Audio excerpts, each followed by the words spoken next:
Inclusion is defined as each person being accepted as an equal member of a community. In a learning environment for children, inclusion is important because all students have the equal right to learn with their peers, no matter the diversity of their needs. The resource created is aimed to encourage students to learn how to self-regulate their behaviour and moods. By having the information on the poster displayed visually and clearly, it should help the students understand what they are required to do to be able to calm themselves down. There are many different legislations and policies that can promote this resource in the classroom. The Melbourne Declaration of Educational Goals for Young Australians explains that schools and their communities play a vital role in promoting to all students the importance of the development of their intellectual, physical, social, emotional, moral, spiritual, and well-being skills. The Disability Discrimination Act of Australia also explains that teachers legally have to provide to all students an equal education opportunities, both of which support this resource. When looking at Hydra's 7 principles of inclusion, there are 2 principles that are demonstrated by the resource. One of the principles demonstrated is the valuing diversity.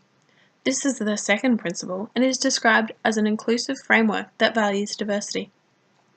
The resource values diversity by utilising many different visual aspects, such as the faces used are yellow instead of skin colour and reflect the actions at each stage. The words are large, with a simple short caption, and each step uses a different colour to appeal to the emotional side of the students. The second principle that is demonstrated by the resource is the matching pedagogy with students' needs.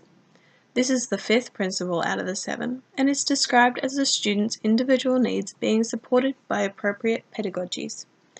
The resource encourages students to take responsibility of their own actions and emotions. This can be considered as constructivism, as the students are learning through their own experiences. Another diagram that can support the resource inclusion aspect is Foreman and Arthur Kelly's Venn diagram on successful inclusion. Quality teaching is the main topic that supports the resource, as the teacher is helping the students learn how to self-regulate in their own time and at their own speed.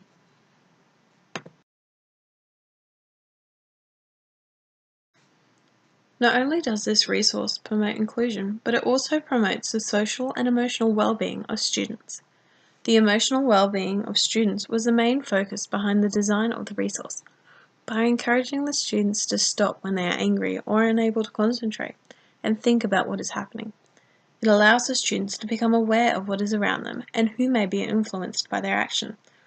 The Responsibility Promoting Resilience and Well-being resource states that a sense of belonging, positive and high expectations, and an opportunity to participate are the 3 core considerations that should be taken into account when trying to promote well-being.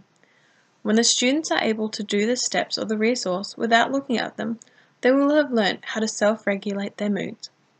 The social well-being of the student is promoted by encouraging the students to think who may be affected by their actions. By being able to think of others and what may happen, it can help the students become more aware of what is around them. This self-regulating resource can be used in a number of different ways in the classroom, depending on the student's ability and how the learning space is structured. In a perfect inclusive learning environment, there would be 3 main places in which the resource would be located. The first location would be on the back of the classroom door. This would be used as a reminder every time the student moves in and out of the learning environment. The second location would be the inside of each student's desk. The benefit for the students having the resource inside their own desk is that would allow them to have control over when they want help with their own emotions. The final location would be in a quiet corner of the room. This is for the students that need their own space to regain their emotions. By having the resource in an area where students feel comfortable, it can allow the students to work through the resource at their own speed and get them back to learning faster. By having this resource in a number of places throughout the learning environment, the expected outcome is that the students understand and learn how to self-regulate and how to reflect on different situations.